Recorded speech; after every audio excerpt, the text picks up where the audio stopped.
Hi everyone. My name is Olivier Grisel, and this is Guillaume Lelettre. And we are both engineers at Probable, which is a company that was started last year, a year and a half, to foster the development of the open source data science ecosystem. And our work is to develop scikit-learn and a component around scikit-learn to make it work better. So we've been involved in the scikit-learn project since many years. And today we are interested in showing how to deal with a very common case of the application of machine learning for classification problems when we deal with problems where the positive class, for instance, if it's a binary classification problem, when the positive class has much fewer number of observations compared to the negative class, so imbalanced classification problems. So this is a very frequent problem that happens, for instance, for fraud detection, predictive maintenance, medical diagnosis, and there are many other situations where this happens. And over the years, we've seen and we made recommendations in the past, and sometimes even in the documentation of scikit-learn, that are probably suboptimal or completely wrong. And the goal of this session today is to better understand what is at stake and what are the typical methodological things people do in practice to deal with this problem, and why the way we tackle them naively is problematic, and what we should do instead. So to get started, you can go to the abstract of this session on the schedule, and at the bottom there is a clickable link to a GitHub repository where you will find the material for today's tutorial, but this repository also has material to go beyond what we are going to discuss today. In particular, it moves on topics such as cost-sensitive learning and calibration of probabilistic classifiers in more like a deep dive. So if you're interested, you're free to keep on reading the material after this session. But for today, we will just focus on the beginning, the first two notebooks. So if you go to the repository, you have several options. Either you download, you git clone it, and you can use Pixie to get started. For instance, if you run Pixie, run JupyterLab, it will set up an environment from PandaForge with packages from PandaForge and start everything. So you just need to have the Pixie command installed. It's a bit like UV, but with the ability to also download the PandaForge packages. And everything will be installed in a temporary environment, in a dedicated environment. Alternatively, you can also click the Launch JupyterLite button. And here you will get the notebooks that are already generated. And it's funny because I only see those two. I don't know why I don't see the others. And with JupyterLite, you don't have to install anything. They will be running in your internet browser directly. So I suppose that this is the easiest way to get started. You do not have to install anything. If you run the JupyterLab command, let me show you how this looks like.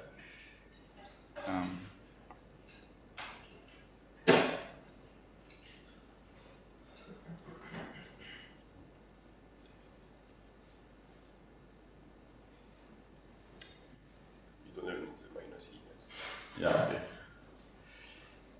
So you should get the same, but you might see that you do not have the notebooks folder, but it's not a problem. Actually, you have It depends on whether you type the command before. But if you do not have the notebooks folder, you can open the Python files folder and right-click on the matching Python files and open with as notebook. Because in the repo we do not commit the notebooks to avoid problem with Git. We just have the Python files as a source, and then they can be automatically generated on the fly inside the Jupyter-Lab. When you use Jupyter-Lite, it's already done for you. Okay, those are small technicalities.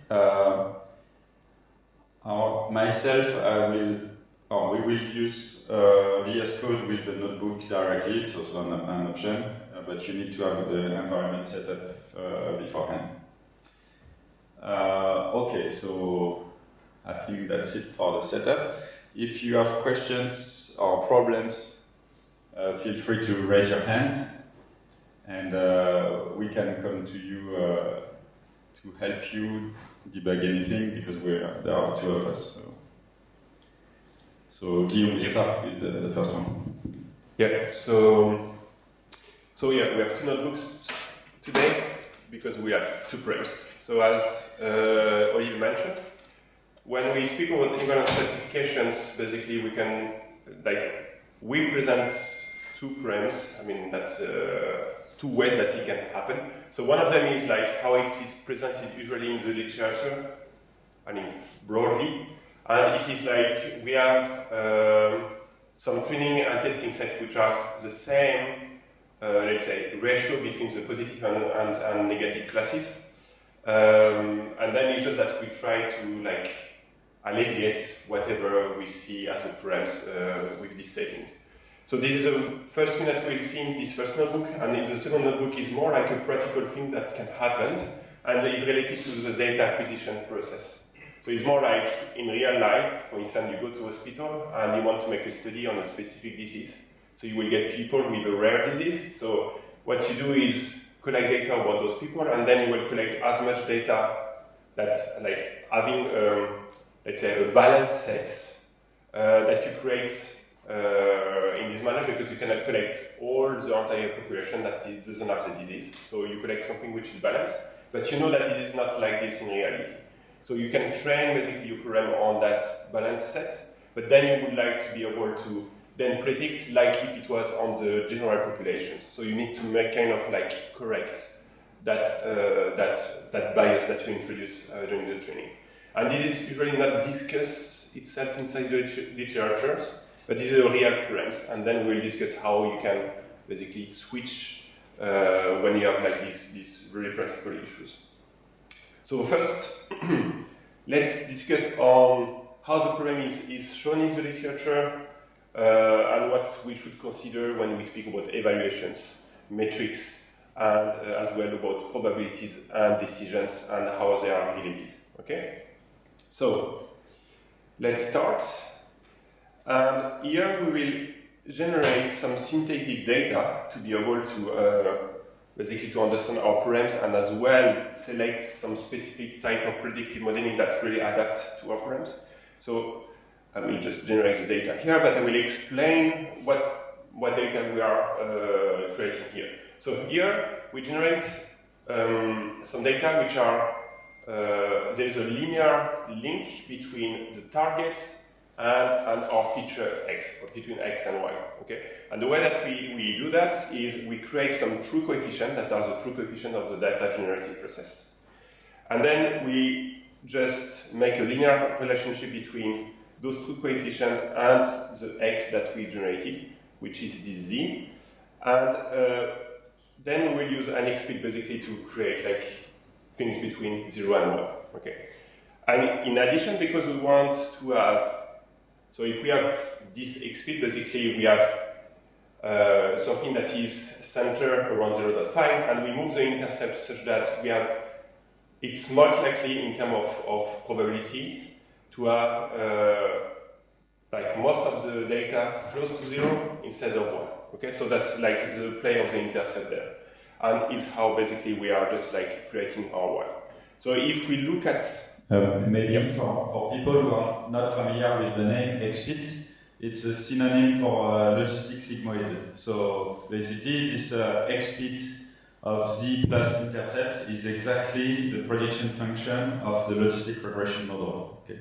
So here we are not fitting a logistic regression model, we are defining a fixed logistic regression model, and then we are sampling observations y from the probabilities of that fixed logistic regression model. So we do the opposite of the usual thing. Yeah, so that means that we are cheating because then we use a logistic regression that means we know that should work. So in terms of what we are creating as values as y, if we look at the proportion then, is we have most of the samples which will be the negative class, which will call class 0. So we have 97% of this class and only 2% of the events that are labeled 1.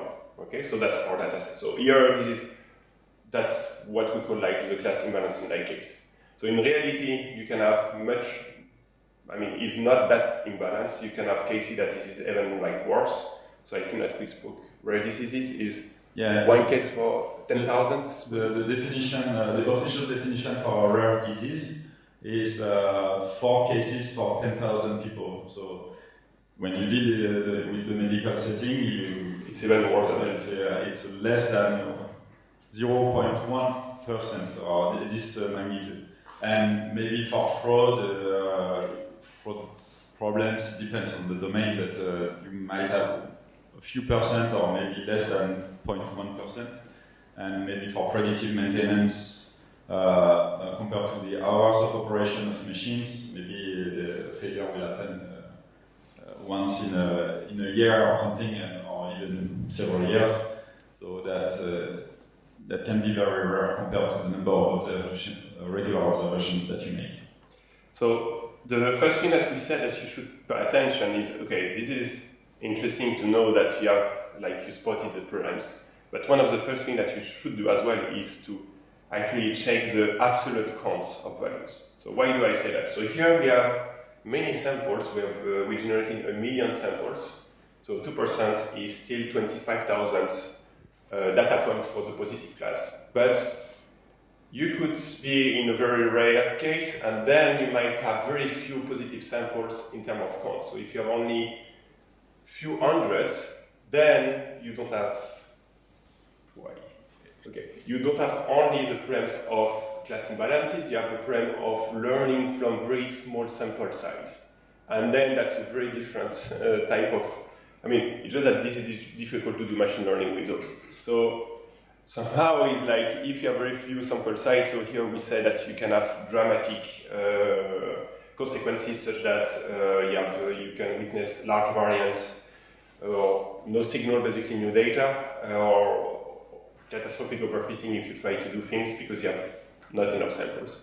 So sometimes like don't start to do machine learning if you don't have enough data, and checking that numbers, I mean the class balance is nothing if actually you don't have any data. So yeah, the relative number is not important. What is important is the absolute number of the minority class. And so in our case, we are around 25,000 minority data points, so it's fine. We won't have any problem with this in this notebook. But if you have less than 1,000 data points for the minority class, probably you will run into this kind of small data problems.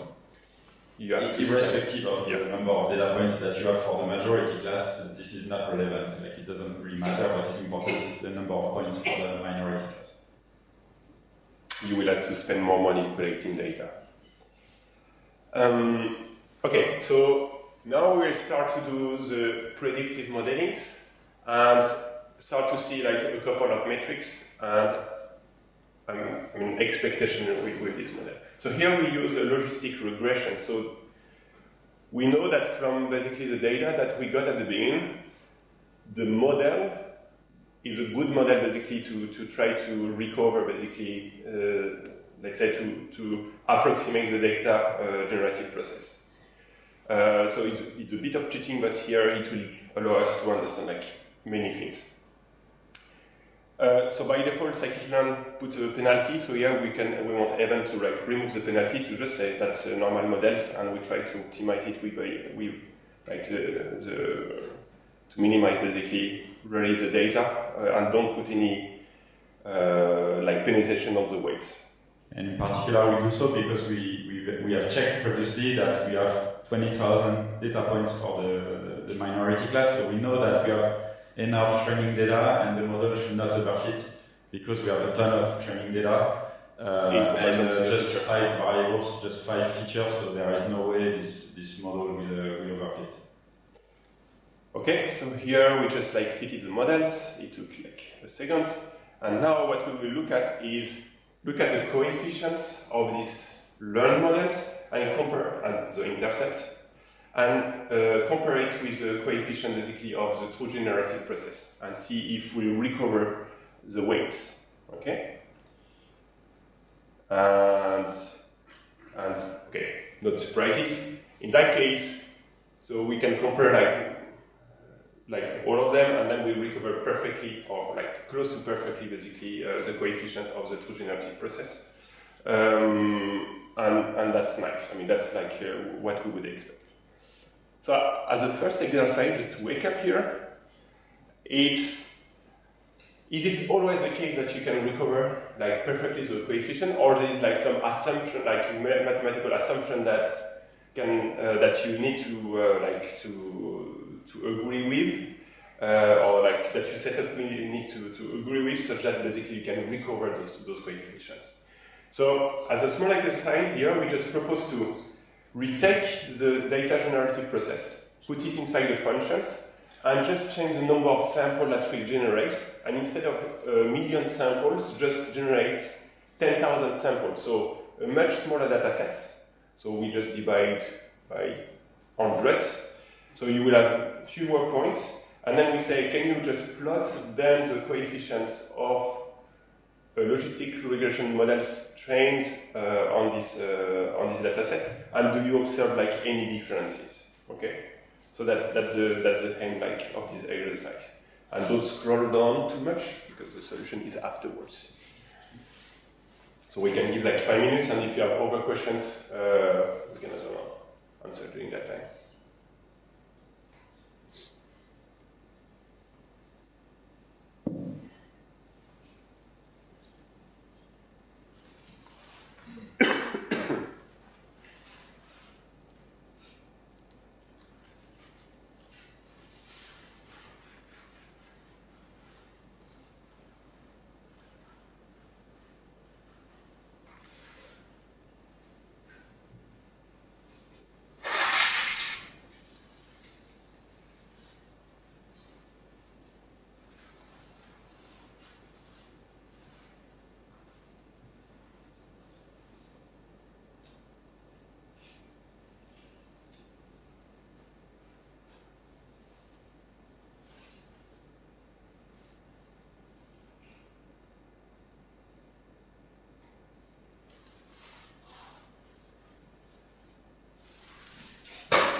Le générer juste avec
même, la même pensée, je sais pas, à un moment j'ai dit data même session.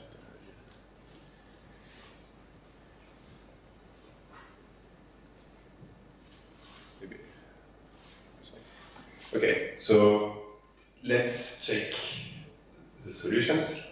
So here, what we did was to take like the code that we had before.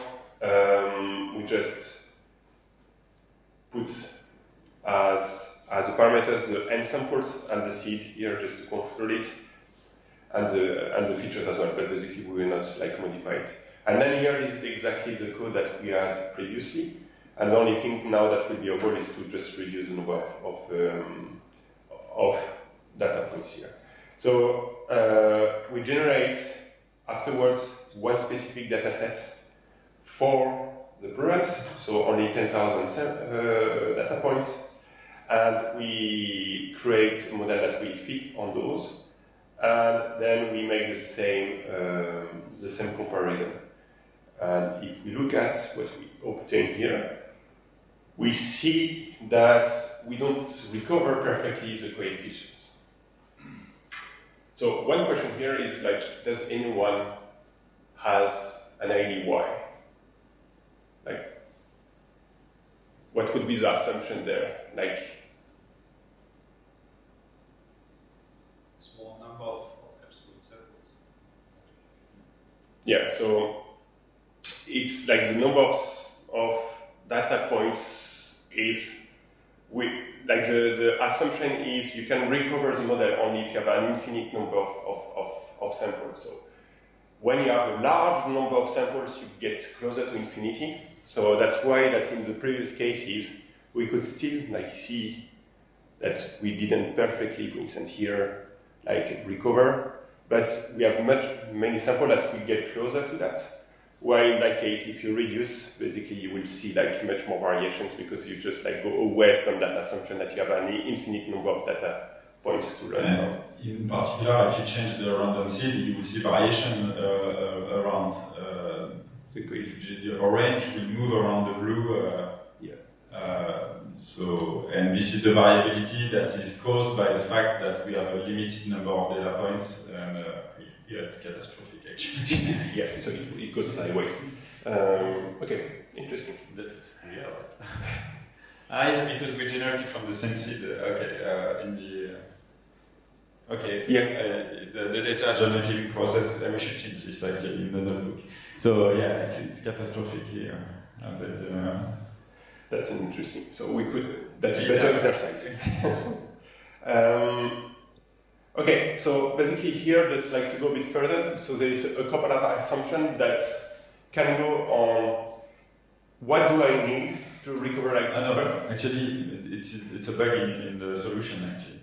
It's because we are using the same RNG for the coefficients and the sampling, and we should not. The coefficient here we should use the same true coef. It should be outside of the. If we want to compare with the previous. Oh yeah. Oh yes. We should just randomly sample new data points from the same model, and here we do not. So we should keep the same seed. Okay, we didn't see this bug. Okay. That makes total sense. So don't change the seed. And it's me that say that we shouldn't pass, or why we need to pass the true coefficients. So there's three assumptions that come basically to recover like the true models. So one is you need an infinite number of data points. Okay, this is like what the theory should tell you. And then you need to have a well-specified model. So it means that our data generative, what we try, like if we have the same model than the data generative model, then we will be able to find it. But let's imagine that I have a model which is not flexible enough. Then I will never be able to approximate basically the data generative model. And it means that basically I will always underfit. And you can have the same problem with overfittings as well, but usually it's more on the underfitting side. So you need a well-specified model that fits basically the data generative process. And then there's another thing which is related to the loss that you try to minimize, to approximate it. And these lists need to have some property, which is it needs to be a strictly proper scoring rules. And if you use this type of loss with the true overs, then you will just recover basically the true weight. Assuming that you can converge. Assuming that you have enough time. That your optimizer works as expected. So if you have those three things, then you are ensuring that you will recover the true models. So now we can look a bit more in details, like basically to the latest points and what does it mean to basically minimizing the proper scoring rules and how does it affect basically the probabilities of that models. So in scikit-learn you have this predict proba, which we usually tell you that this like methods will return the probability of belonging to a specific class. Okay, so it's in their case we have like two classes, so it's class 0 and class 1. And one important thing that we might omit to tell you is that they are not true probabilities. Okay, they are just estimated probabilities that depends basically of the pre-assumption. So if your model is perfect, then both the true probability will correspond to the estimated probability. But if one of the assumptions is not met, you might not get to the true probabilities. So it means that you have a set of metric and visualizations can allow you to check whether or not your estimated probabilities are close to the true probabilities. Okay, and this is what is related to calibrations. Okay, so here we will go into details regarding those, and then we can as well see a bit more like what happened when this is not the case. So if we look at here the probability, so the distributions, here we get distribution like close to 1 and 0 depending on the class, so this is what we expected. So if you look just at the right hand side, the orange one, so it's the probability that the target is positive, so that there is a rare disease, for instance. And so you see that for the vast majority of the points in the data set, there is a very low probability because they are negative, subject without the disease, for instance. And for a few of them, you see that the probability is above 0.01, for instance. But for none of them, the probability is above 0.5. So it means that for this particular model, the kind of features that we have are not informative enough to tell us for sure that someone has the disease. They are just clues that some people might have the disease, but the probability are still very low. But what is important is that for some people it's significantly higher than for others. So there are subjects that are much more at risk of developing the disease than others. But they are still very few. Yeah. So you can come out as well. Okay. So this second plot, we just split the data set according to the observed label, and we do the histogram of probabilities conditioned on the observed label. So and then we also normalize the histogram. So this is not the y-axis is no longer absolute number of people; it's the relative number of people among the population. Blue is subject without the disease, and orange is the population of people with the disease. And you see that there is a slight shift, like the model, based on the features that we provided to the model, is able to tell that people with the disease have a higher likelihood of developing it. But because our features are not perfect and are not fully informative, there is no deterministic relationship between the features and the target. It's only a stochastic relationship. There is some dependency that is captured, and you see that the distribution of estimated probability is slightly shifted to the right, but our model is not completely capable of diagnosing the disease. But still, it's the perfect model in the sense that our logistic regression model has captured exactly the underlying data generating process. It's just that the features that we have are not that informative. And in real life, it's often the case that a significant fraction of the variability of the target you're trying to predict is independent of your features and depends on other external factors that you don't control and you do not have access to, and you have to deal with it. So you have imperfect features, so even if you have a perfect predictive model, you have non-informative features or features that are only partially informative, so as a result the model is not capable of predicting perfectly. Sorry, could you maybe explain a bit more about that? Because I'm a bit confused here, because in your example, the data is actually generated from those features. So how can they not be informative about the data if the data was generated from If you can go back to the data generating process, the first one is the one without the bug. Yeah, but that is the core. It has the bug, but okay, so we fix the true coefficient is the word, basically, something that a fundamental thing in the world. And the way X is collected here is also something that happens in the world. So, but here we sample observations of Y by sampling from this binomial distribution that is controlled by the parameters P, that is the X bit of Z plus intercept. So if Z is very large, if the magnitude of the values of these are very large, then you will saturate the sigmoid. And so you will have probability very close to 0 and very close to 1. But here we stay in the middle. Z is never a large magnitude because the coefficient and the scale of X are not too large. And so it stays in the uncertain regime, and we just sample randomly. And whatever randomness remains it captures the fact that our features are not fully informative. Like for instance, so I don't know if you want to predict the electricity consumption for tomorrow, if you have access to the weather forecast or not, is a big difference. And so if you have access to informative features, the uncertainty will be much lower.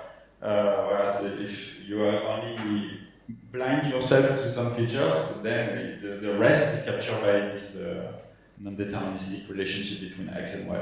So here to saturate, what you would need is to scale a bit more than X, like you can have higher. Yes, so one way to have a data generating process that has a stronger statistical association between X and Y would be either to have larger magnitude for the coefficient or larger variance for the X features. Like if you multiply the X by 10, for instance, or the coefficient by 10, you will get a more deterministic relationship. But be aware that the way the shape of those equations are simple because they allow us to fit linear models perfectly on this data, but they are not actually how the world works. Like in the world, Y is not sampled from X this way. Usually you have unseen confounders, like factors, causal factors, that will generate both X and Y with using different paths. And you then blind yourself to some stuff, like the X, you do not see everything, so you cannot from X recover the underlying factors, and therefore you have some uncertainty on Y. So that would be a more realistic way to generate data, but then we couldn't have the ground truth probabilities anymore. That would be significantly harder. So this is why we chose this data generating process. Okay, and so if we look now at the probability and the distribution of the probabilities and put it into perspective with the true probability, then here, basically we will see that we recover exactly the same level of probability because we're inside the perfect settings. Okay. But in general, this is just a quick marginal check. Like yes, if you average the predicted probabilities and you average the value counts of your observation, they should be the same. If it's not the case, it means that your model is bad. But if it's the case, it doesn't mean that your model is good. Like it's just a quick sanity check, I would say. A probabilistic sanity check for a probabilistic classifier.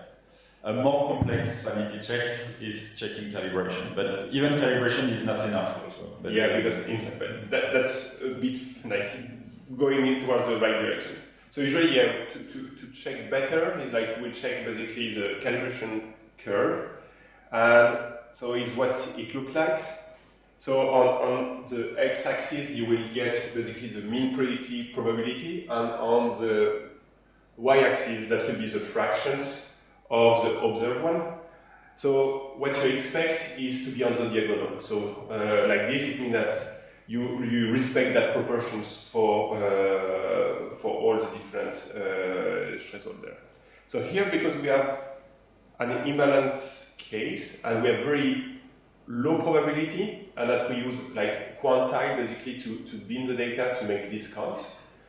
Everything is really like placed on the first part of the diagram, because there is no bin basically for probability above 0.2. I mean, as we see, because like the distribution was very on very like low probabilities. And if we just zoom on this part, we see that we are perfectly on the diagonal. So it would mean that our model is properly calibrated. So the probability that we get, the estimated probabilities, are close to what we observe inside the distributions of the observed values. Just to clarify how this curve is built, you take all the predictions, for instance, on a test set, of the probabilities written by the model, so the output of predict proba of your probabilistic classifier, and you group them by probability levels. So a bin for probability between 0 and 10, 0 and 0.1, 0.1 and 0.2, and so on. That's one way to do it, or you can do quantiles, or actually here we did quantiles. But so you group your data points ranked by risk, by predicted risk. And then within each group, you compute the average fraction of observed labels for the positive class. And this is the diagram. So if this diagram is on the diagonal, it means that your probabilities, no, this is the opposite. If your probabilities are good, then this diagram will be on the diagonal. But they could be wrong and still get this, but usually when they are on the diagonal, it's a good sign that your model is a good model. But it's a necessary condition to get a good model is to be well calibrated. Okay, so now we arrive to a path where we tell you we have an imbalanced classification params that people say that okay, it's how it is usually. And we just like check the probability and everything is fine. And then there's something, why does people speak about like an imbalanced param there? Okay, so now we'll see where things start to get wrong.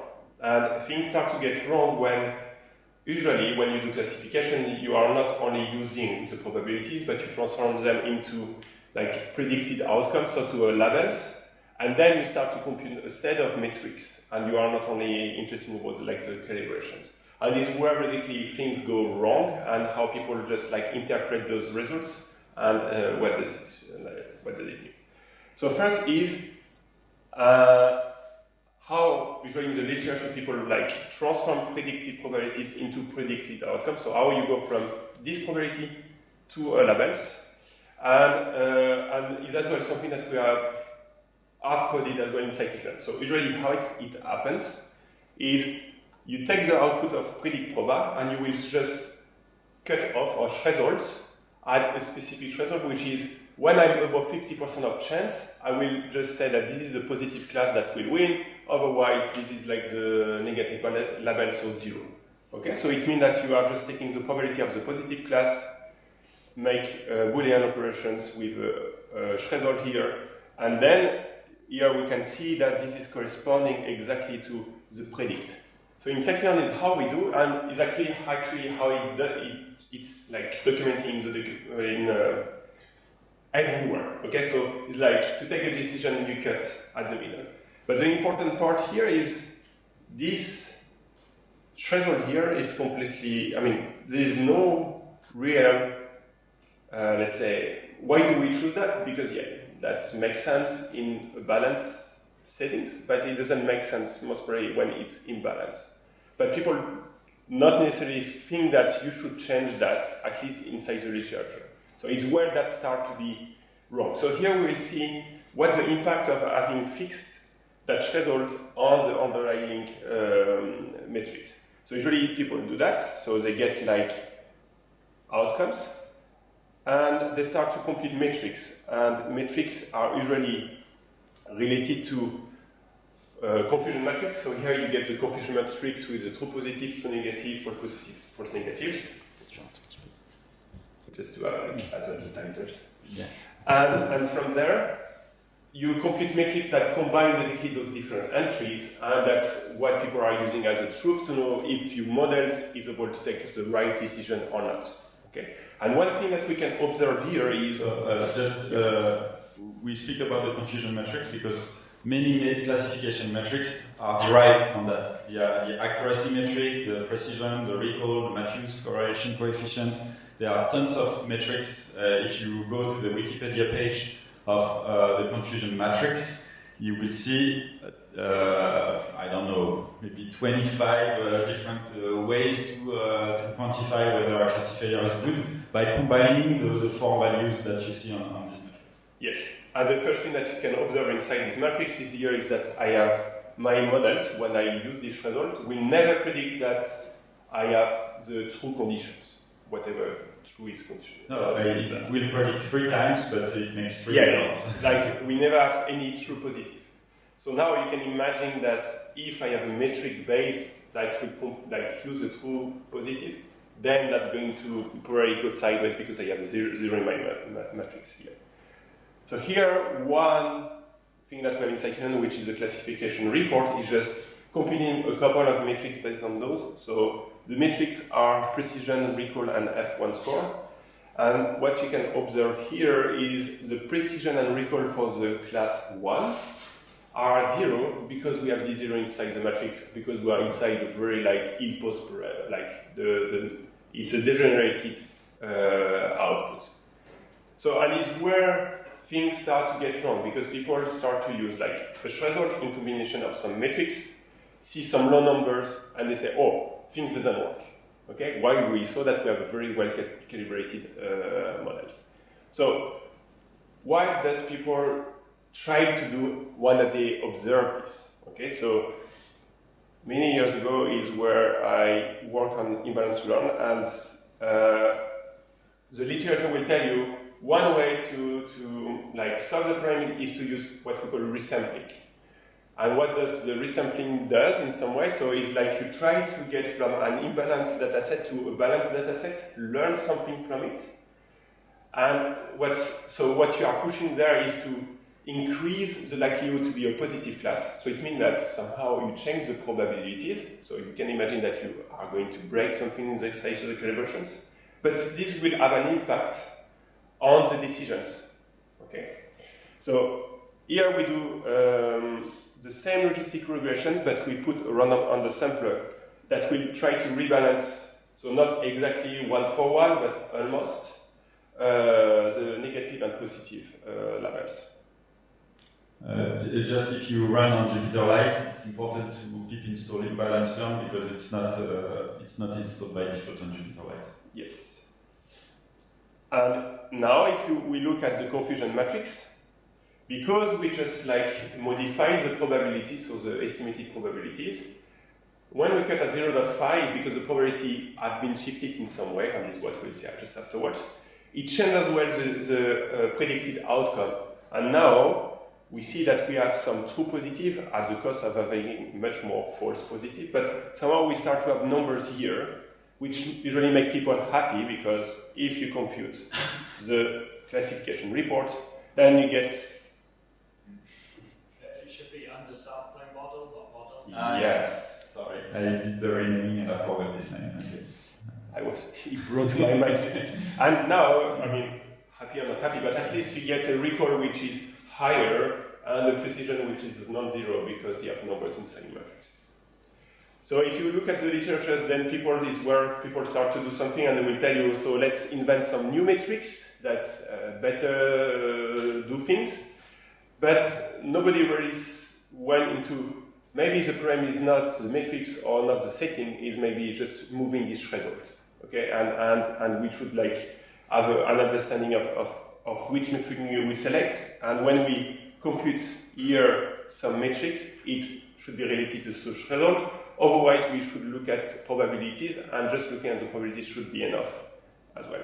So here, if we look at, that's an exercise, so you can quickly retake basically the calibration plots that we have above, and the idea is to compute the calibrations of these undersampling models.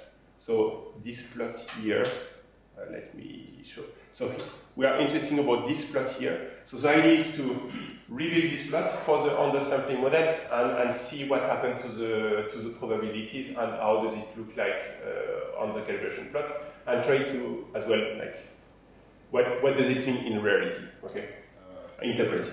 I think we won't have time to do the exercise. Okay. So I can say where the code comes from.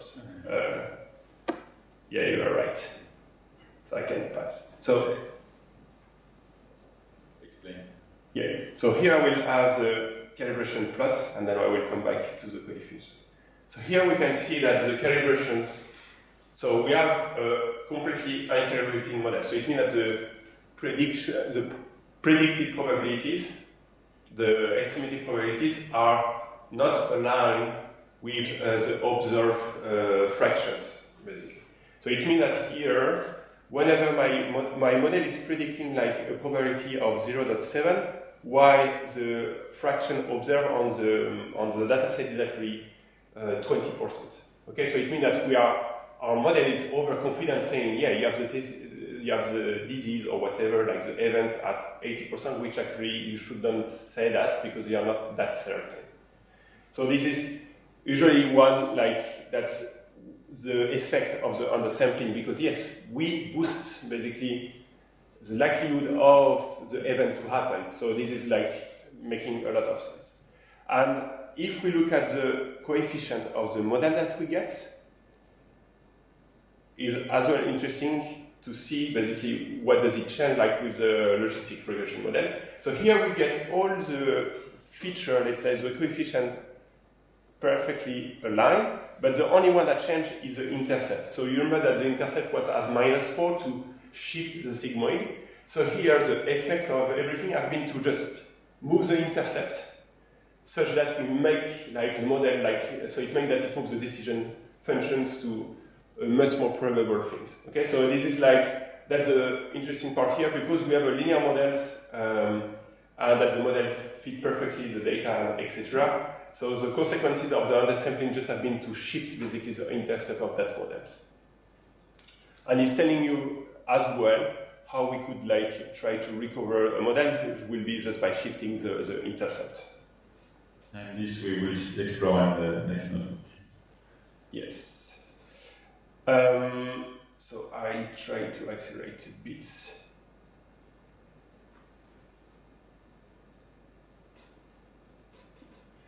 Oh, yeah, so now the idea was like, just because we have uncalibrated models, here the second part of the exercise was, oh, let's try to recalibrate the model to see what happened, because we have methods to recalibrate basically the probabilities.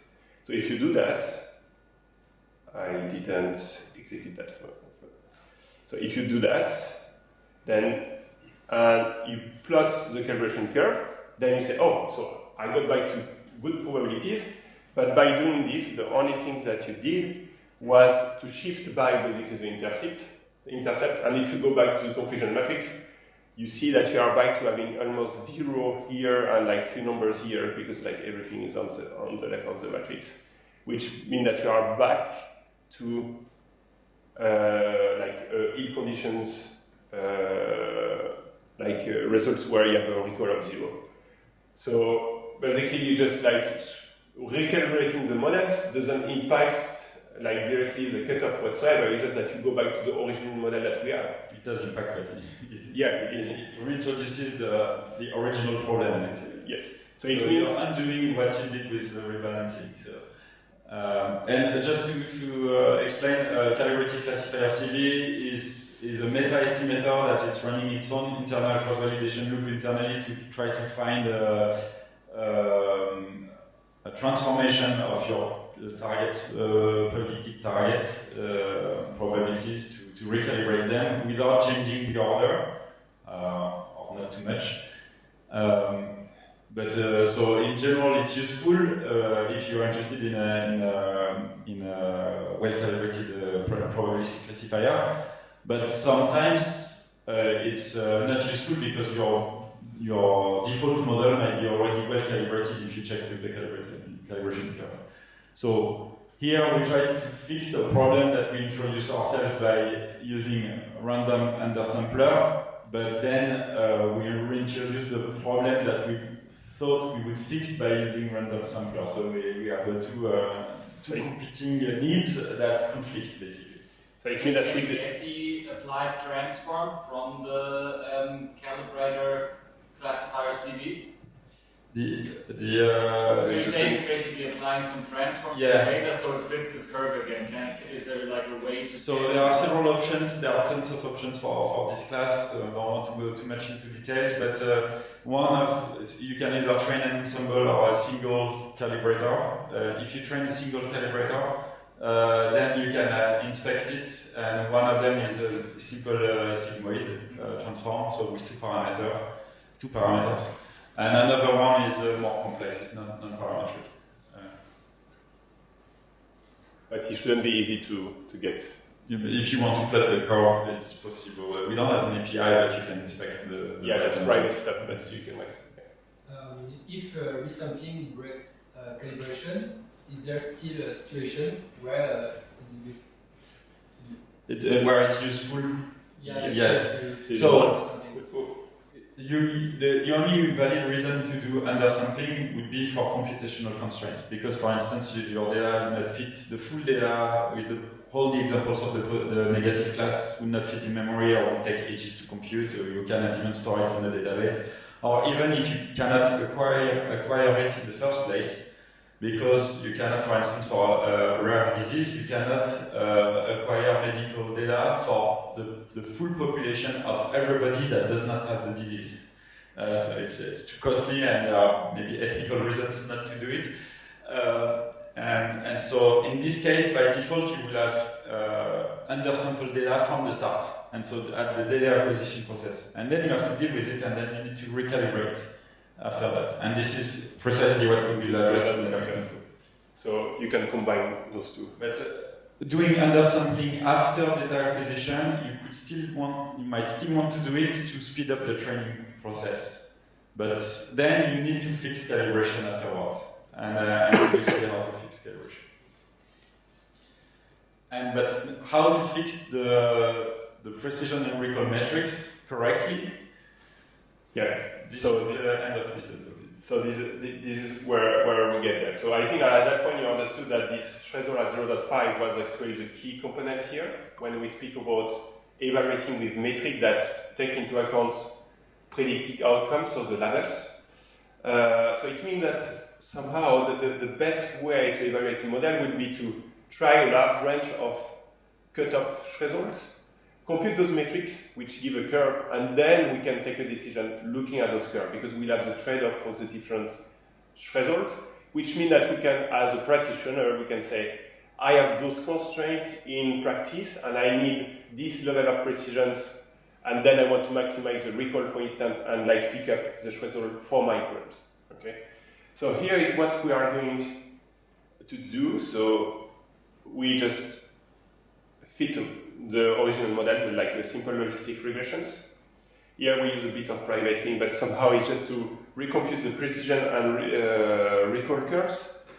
And we just, so it will take a bit of while, and then we just make a plotly figures with 2 figures that will come in a bit.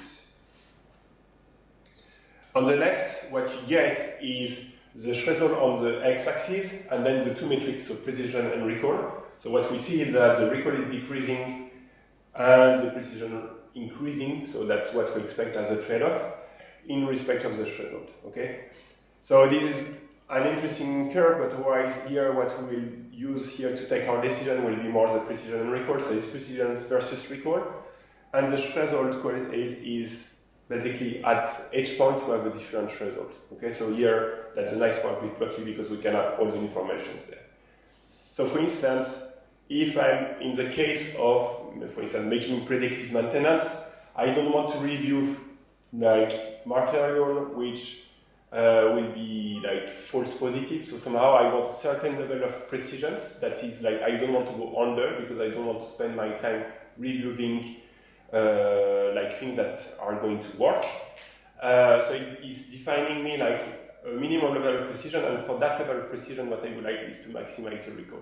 So what does basically we turn predicted probabilities of a failure happening in the case of predictive maintenance into a decision of whether or not we want to allocate costly resources like human experts to go on the field to check the machine, and maybe if it's I don't know offshore wind turbine, you have to take a ship to send someone to climb in the turbine and stuff. That might be very costly. So you want to allocate this effort only if you have a likelihood that it will save you money in the future by not breaking and not destroying the turbine, for instance.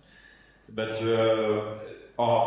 another way, so if you can quantify the costs of all those operations, then you should do cost-sensitive learning, and this is the topic of another notebook in the same repository.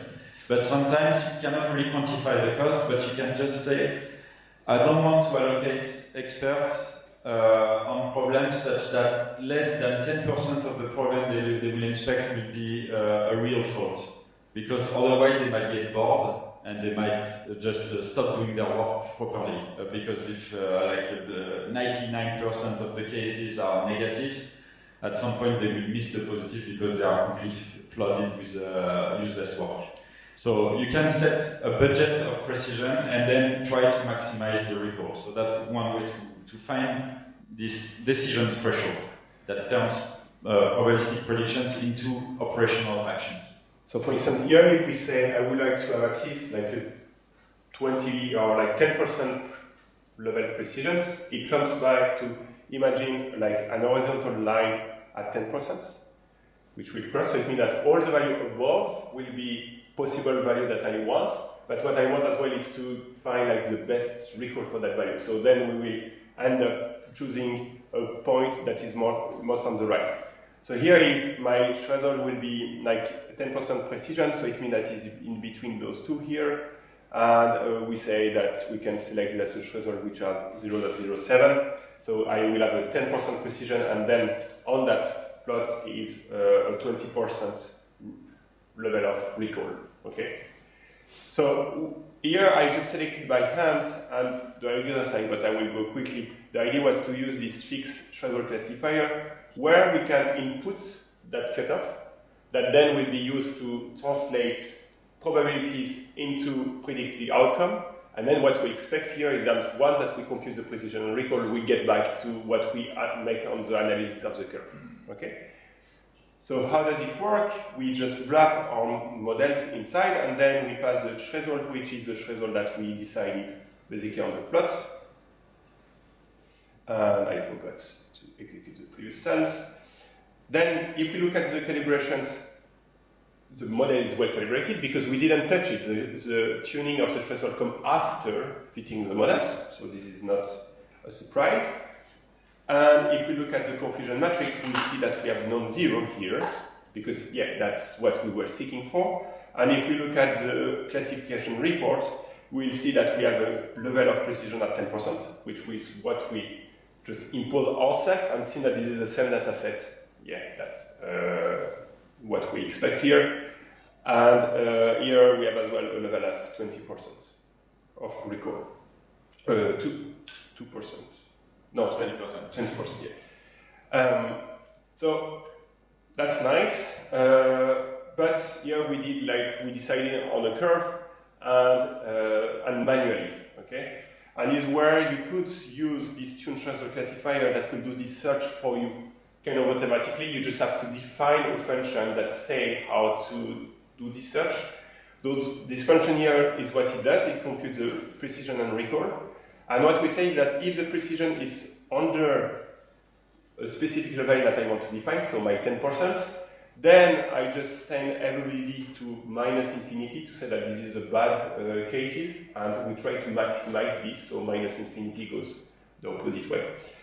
And otherwise, we just return the recall. And then the aim of this classifier will to do a cross-validations, compute for each of the model inside the cross-validations, basically what is the threshold that best optimize these functions, and then average basically the different threshold that we find and use this as a final cutoff threshold.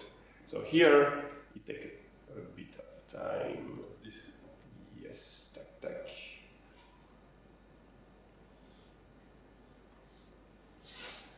Because we have a cross-validation, so yeah, it takes 5 seconds. We get our matrix, which have a similar trade-off than what we did before, but here we didn't have to define the threshold. We get higher than 10% in terms of precision, so because this is the level which are defined here inside my metric, okay? And then we get whatever, like we maximize the recall. And if we look at the threshold, it's around what we did, like when we look at the entire data set, so it's in line with what we had there. So this is like around 0.7, 0.8. So compared to the fixed one, the main difference is that we run cross-validation. So the result that we get is more stable because it doesn't depend on a specific test set. Yeah, and here we did bad practice because the test set and the train set was the same and much. Yeah. So. But okay, and just to conclude here, one last remark is exactly what Olivier said. So here we use the precision and recall. But if you have a business metric to quantify the gain and cost, basically of the operational decision that you need to do, it's always better to use this to drive basically this tuning rather than just like classification metric. If you have this at hand. So there's a specific notebook inside the repository called cost-sensitive learning, which is dedicated to that and show you how you can do that in scikit-learn. And in particular, we studied the case of fraud detections when the cost of false positive or the cost of it depends. Fraud is positive. So a false positive is missing a case of false negative is missing a case of fraud. You have to refund the victim, and so the amount of the transaction is multiplied basically by the confusion matrix to find the cost. So the cost function is a bit complex to compute and it's dynamic, it depends on extra features, extra metadata. So we show how to do that, which is a bit non-trivial to do. I just wanted to say just one more thing about this. So here, when we see the trade-off between precision and recall, we see that if we have a budget of 10%, or we can say here, the recall that we get is still 20%, so maybe for practical purpose, it's still too low, and maybe like we cannot afford to have machines that fail because we didn't send operators to them in the right time. But what I want to say here is that this is the best thing that we can do with the data that we have at hand. So if you want to go beyond this, because maybe it's not a satisfactory answer for the business people, if you want to go beyond this, you cannot fix your model, you cannot change your code or switch to a different machine learning algorithm. That would not change anything. The only thing that you can improve is the quality of the features.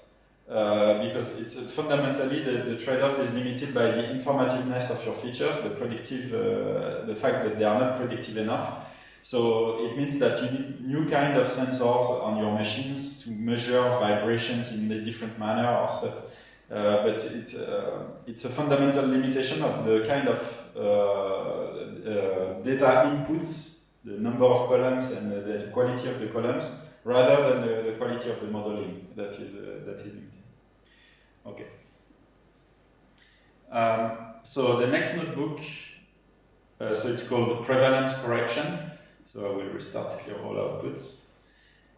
Is to address the case where the data acquisition process is introducing a ratio between the positive and the negative class that is artificial in the sense that is not representative of the ratio that you will experience once you deploy the model. What you really want is to estimate correct probabilities in the wild once the model has been deployed on the data points for which it's going to predict. But sometimes the model has been trained on the data set where the ratio between the two classes is different. And this is typically the case for medical diagnosis, as we said previously. If you want to diagnose automatically a rare disease when babies are born, for instance, if it's a rare disease, you have few cases. And because you want to do machine learning based systems, you need as many cases as possible, so you don't want to waste any of them. But then, if you want to train a machine learning model with the same ratio, it means that you will need to find all to take measurements on all other subjects in the population, which is not feasible. So here we have to deal with this situation. So we have a problem. So suppose that we are, this is the present here, we have past events and future events. And the orange things are the positive events, the minority class. So suppose that you could collect a positive case in the past. Maybe after the labels you can collect them after the event happens, but we want to build a predictive model that will guess whether the event will happen just before from features. So you collected after the fact the event happening, and you can also sample some negative cases in a different proportion. So here this is the dataset of observed things that you store in your database, and those are things that happen in the real world, but you do not necessarily measure all of them. But you still collect all the positive cases after the fact, and you also collect some negative cases randomly. And for all the cases that you collected in your database, you also collect the features, like you take medical measurements, for instance, which you will not do for the full population otherwise. Once you have this collected dataset, you can do a train test split, because then you are doing your machine learning, and you want to check that you are not overfitting. So you train your model, a classifier on your training split, and then on the side, you also estimate the population prevalence, so the number of positive cases in the population in general. And from this number, we will see that we can correct the classifier so that the probabilistic classification of the corrected classifier are useful once they are deployed on the target population on future cases that you have never seen in the past. And the problem is that you also want to estimate the quality of your classifier in a way that is representative of what will happen at deployment. So you also need this prevalence estimate when you compute metrics on the testing set to compute an unbiased estimate of the future performance of your model. So the prevalence here, you estimate it and you assume that it stays constant over time, and usually it might be true for many situations, or approximately true for many interesting cases. And this number, you will use it twice, once to make a correction for the predicted probabilities, and also to evaluate whether your classifier is working well. So in this notebook, we do exactly that. So we will again use a synthetic data problem. so that we have a ground truth and we can check that what we do from a methodological point of view is correct by checking with the population quantities. We wouldn't be able to do that in the general setting, so that's just to make sure that the code that we show you is correct. So here it's very similar to the previous one. The main changes is that we use even smaller intercept, so that the cases are even more rare. And we generate 3 million data points, and we generate some points from the population in the past and some points from the population in the future. So the seed is changing here, but the true coefficients are not changing. So we have more points, and so they can take some memory. So here's just 60 megabytes, sometimes you wouldn't be able to store all the features in memory if you had many features and even more data points. So sometimes that would be a constraint. So in total, because the intercept is even smaller than previously, we generated 10,000 positive cases. So the ratio is less than 4 cases per 1,000 observations. So it's quite rare. It's a strong imbalance. And the prevalence is the same between the... Sorry, I was a bit too fast. Is the same between the past and the future, so it stays constant over time. It's moving a bit because we are sampling randomly, but it's a tiny variation. Like you can consider that that it doesn't matter, this small change. So here we also have access, because we know the data generating process, we know the true underlying probability that drives those observations. And you see that the maximum probability for the cases that has the highest risk of developing the disease, for instance, is just 15%, because the features that we have are not that informative. And for other cases, you see that the probability is very, very small. So for some people, some subjects, we know that they will never develop the disease. But for others, we know that they have a 15% chance of developing it. So yeah, we cannot know perfectly about the future based on the features that we have, but there are still some discriminative ranking power to those probabilities, and so we want to build a model that is approximating this as much as possible. And if you want to quantify the ranking power, the discriminative power of a model, you can compute the ROC AUC, which is basically the probability of, if you take a random pair of data points, with different labels, the probability of ranking them in the right order, assigning a lower probability to the negative case than to the positive case. And you see that the true model, the true underlying model, the oracle, has only 72% or 73% chance of doing this in the right order, because the features that we have are not that informative. But this is the best thing that we can do on this data.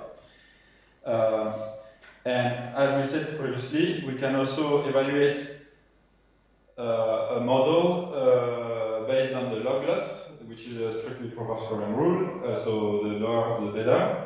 And here, the perfect model has the log loss of 0.022 and 41 after, which is basically what we call the irreducible error level. So if we train a machine learning model, the best that we can reach is this. And if we reach this value, it means that we have recovered the true model. So there are some questions I will skip, but this is basically what I just explained. The best ROC AUC is 1.0, the probability of classifying the riskiest in the right order. But it's not necessarily reachable. In our case, it's below that because the features that we have at hand are not perfect. There is no deterministic relationships between y and x. And the log loss mathematically cannot go below 0, but the best model has a log loss that is irreducible and is slightly larger than this. And the minimum, for a given problem, the minimum log loss is called the bias error rate or the irreducible loss rate. Yeah, error or loss.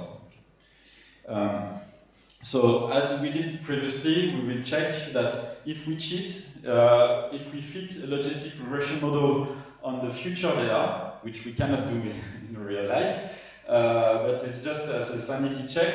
We just want to make sure that this model is well specified and we can recover the underlying generating process. So as previously, we recover exactly not exactly, but because we have finite number of data points, but it's still large enough such that the parameters that we recover are very close to the data generating parameters. And also, here I introduced a class that will make it possible to compute many metrics and compare many models together.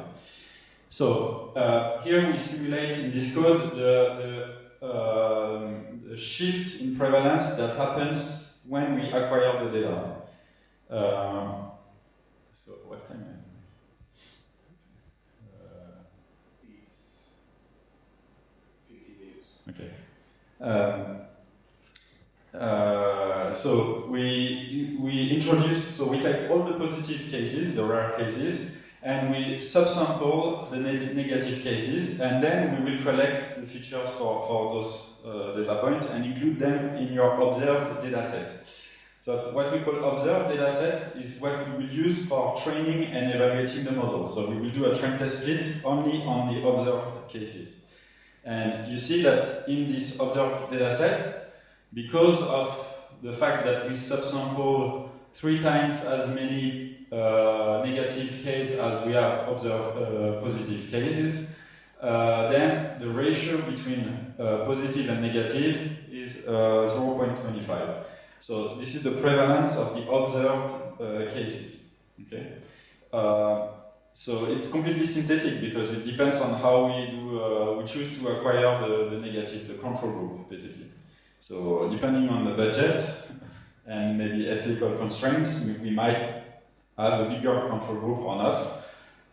Usually it needs to be as big as the group of interest, but you have some freedom here. What I want to say is that the observed data set does not need to be balanced, but it will be, so it can be imbalanced, but it's typically more balanced than the real life, than the population where you have a very different prevalence.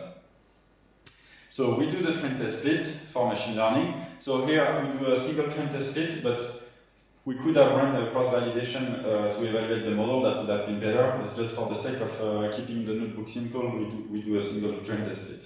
But here we start the usual machine learning workflow from this point, from the observed data point. So we will first fit first logistic regression model only on the training set this time. And we will compare it to the previous models, the true Oracle models, on the population data. So this population comparator object is using the future population data, which in a real life setting we would not have been able to do this comparison, but it's just to check if there are problems and to see the truth here. So you see that the uncorrected logistic regression that we just trained on the training set does a good job at finding the coefficient for the features from our training set, but made a huge mistake in the intercept, as we've seen previously. Whereas the log that is cheating, that has been fit on future data, does not have this problem. Okay, and the data generating process is just the oracle we want to compare to. So we want to be as close to the blue as possible. If we were cheating, it would be possible, but because we are working with observed data that has a prevalent shift, if we fit logistic regression naively, we have this problem with the intercept. So there are several ways to check, and maybe also, yes, I computed also the metrics here, and this is interesting. So you see that the data generating process has 0.73 ROC AUC. which is almost perfectly the same for a model that is cheating when you fit it on the future data. And the uncorrected model is actually very close. So the one that is just trained on the training set, the small observed training set. So from a ranking power point of view, our model is good at ranking the riskiest patients, subjects in the right order. It's doing the best job that it can do given the available features. Okay, but the problem is only seen on the log loss, because the log loss is assessing whether the model is ranking subjects correctly, but also predicting absolute values of probabilities that make sense. And here, the probabilities that we predict do not make sense on the population. They only make sense on the training set, but the training set does not represent the real life. So what we want is to minimize the log loss on the population indirectly, without having access to the population. Okay, so there are several ways to make this correction happen. One of them is at training time by setting some weights. So we have class weights in scikit-learn, and we can define that for the class 0, so the negative class, we want to give a weight that is computed by the ratio of the class 0 in real life divided by the class 0 in the training set. And for class 1 we do the same. We want a weight that is proportional to the number of points in real life divided by the number of points in the training set. You can take the sum or the average, it doesn't really matter because we divide in the end. So the two weights should be defined together this way, real life divided by observed. And if we do that, then we can fit the logistic regression by passing the class weight as an argument of the constructor, and then we fit on the regular training set as previously. If we do that, then forget also to do this. Then we see that we can successfully correct the problem with the intercept. And we can check also in the metrics that we still have a ranking power that is almost perfect as previously. So there was never a problem with the ranking power, the rocket you see, there was never a problem with it. But the log loss was very bad previously. And now we've corrected the log loss. You see that it's very, very close to the true data generating process. So that's one way to correct the problem, but this is not the only way. First, a technical thing in scikit-learn, if you define class weights is equivalent to defining sample weights, where for each data point we define a weight that is dependent on the class of the data point in the training set. So if it's class 0, we use the class weight for class 0 as the weight for the data point. And if it's class 1, we use the other weight. Okay? And so for the sample weight, we pass them as an argument of the fit method instead of an argument of the constructor. But this is strictly equivalent. So we can derive sample weight from class weights in a very trivial way. And in the end, if we fit mathematically under the hood, it's exactly the same as previously. And so when we weight with class weight or when we weight with a sample weight, we get exactly the same coefficient. So I don't want to include them in my model comparison because there are two weighted ways to correct the model that are doing the same internally. It's just a public API decision. Okay, so the weight correction was one way to do it, but there is also another way that is, if you ask on Stack Overflow for logistic regression, there is this answer that was provided online, and this is referencing a very old paper. I think 1979. 1979. So that says that you can shift the logits by the difference of you can shift the intercept by the difference of the logits of the prevalence between the population, the target population that you're interested in, minus the observed prevalence. And so the logit is this mathematical function. It's the opposite of the sigmoid function, the logistic sigmoid function. It's the opposite of xbit, the inverse function. So it's also in SciPy. So what we can do is fit logistic progression without any change on the training data. And then after that, we compute this intercept shift that depends on our estimate of the true prevalence on the target population minus the logit of the observed prevalence. So we take the difference of those two logits and we add it to the intercept. And so this is doing a correction only for the intercept parameter of the logistic regression model. And so if we do so, we recover a correction that is very close to what we obtain with weight-based learning. You see the two models are very close and they are very close to the true data generating model. So that's another way to do it. However, this way to do it with the intercept correction will only work for logistic regression models, and this is a bit limiting because for some classification problem, we know that gradient boosted trees, for instance, work much better, but it can be generalized. So there is a generic post-hoc prevalence correction method that is a bit similar. Actually, it's mathematically equivalent in the case of logistic regression, but it can be generalized to other models. And this comes from a slightly more recent paper from 2001, where they propose this formula, where B prime is the prevalence of the target population, B is the prevalence, the observed prevalence on the training set, and P is the predicted probability or the probability of the positive class on the population in the distribution of the training data. Whereas P prime is the corrected probability for the target population.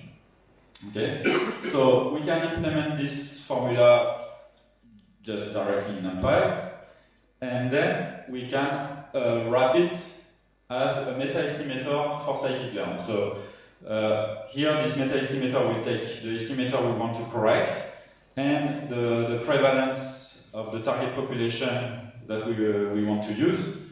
At fit time, we just fit the estimator that we want to correct. If there is none, we can just use logistic regression by default. And we also record at training time the observed prevalence on the training set. Okay? And then at prediction time, we compute the predicted probabilities, we apply the correction that depends both on our target and our observed positive rate. And then we just need to convert this 1D array into a 2D or 2 columns matrix with 1 column for the positive class and 1 column for the negative class. So this is just technical to respect the scikit-learn API, but the mathematical thing is just this function. And then we need to implement a predict method that is just thresholding at 0.5 as we do usually in scikit-learn. Even though in practice the 0.5 is probably not what you want to use. If you want to turn the probabilistic predictions into operational decisions, you probably need to use a different business-specific cutoff, as we explained previously. But here we just focus on the predict proba correction. And so this method, we can then evaluate it. And actually, we can check that the predicted probabilities by this method is exactly equivalent, exactly the same as doing the intercept correction for logistic regression. And there is a mathematical proof, it's very simple, at the end of the notebook.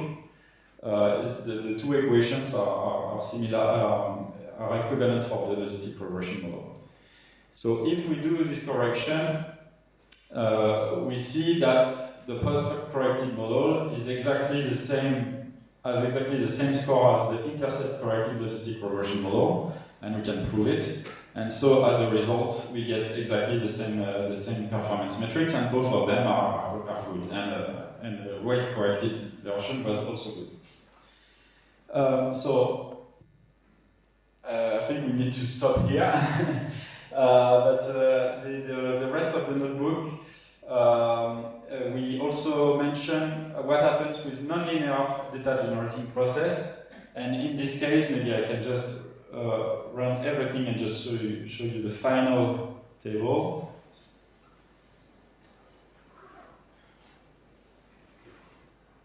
Where is it? Here. Yes, here it is. The final table at the end. And you can see that on a nonlinear data, then, as expected, the logistic regression model, then they have a rock AUC that is really bad, because we generated data that was intentionally not suitable for those models. But then gradient boosted trees is still able to recover something that is quite close to the data generating process, even on this harder classification problem. And you see that if you do not do the correction, you still get badly calibrated models. But then you can do either weight-based correction or post-hoc corrected gradient boosting models and still recover something that is very close to the underlying process. For the weight-based correction, we suspect that there is a bug in scikit-learn that is preventing us to getting the perfect model, but we are investigating it, so we will find it and fix it someday. And that's it. Thank you very much for your attention.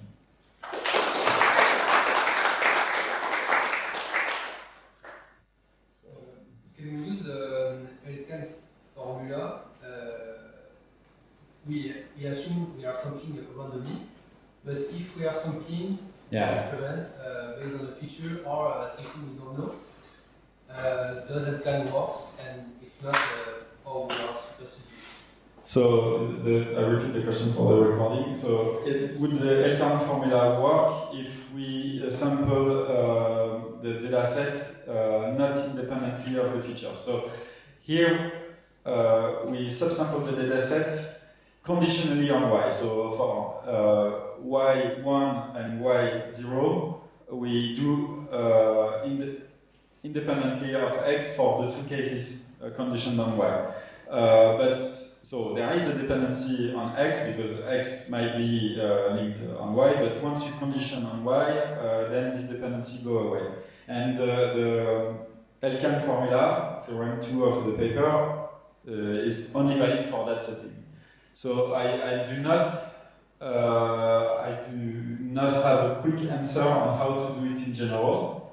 It's probably possible to do it with maybe a surrogate model that you would train. I'm not sure how to do it, but it might be possible. But we need to do some literature review to not answer this question in the wrong way.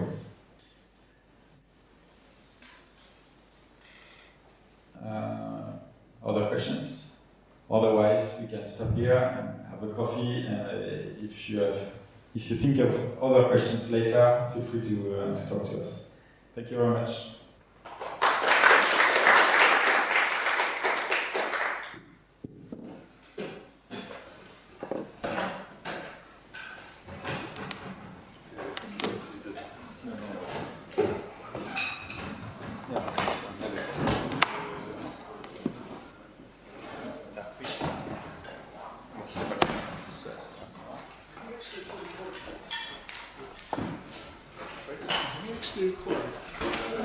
I don't know, but